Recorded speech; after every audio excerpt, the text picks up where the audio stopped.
Projects assignments ഒക്കെ ചെയ്യുമ്പോൾ ഇനി ഇതുപോലെ ബ്യൂട്ടിഫുൾ ആയിട്ട് ബോർഡേഴ്സ് ഒക്കെ ചെയ്യാം.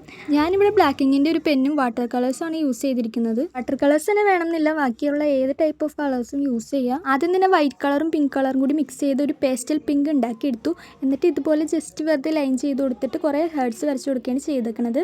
അതാണ് ആദ്യത്തേത്. പിന്നെയെന്ന് പറഞ്ഞാൽ നമ്മൾ തുളിപ്സാണ് വരച്ചിരിക്കുന്നത്.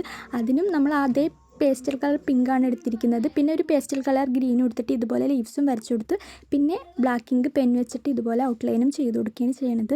അങ്ങനെ 2 ബോർഡർ ഐഡിയാസ് നമ്മൾ സിമ്പിളായിട്ട് ചെയ്തെടുത്തിട്ടുണ്ട്. അത് കഴിഞ്ഞിട്ട് ബ്ലൂ കളർ പേസ്റ്റൽ കളർ തന്നെയാണ്, അതും ഉണ്ടാക്കിയെടുത്തതാണ്. അത് വെച്ചിട്ട് ഇതുപോലെ കുറേ ഫ്ലവേഴ്സ് വരച്ചെടുത്തു.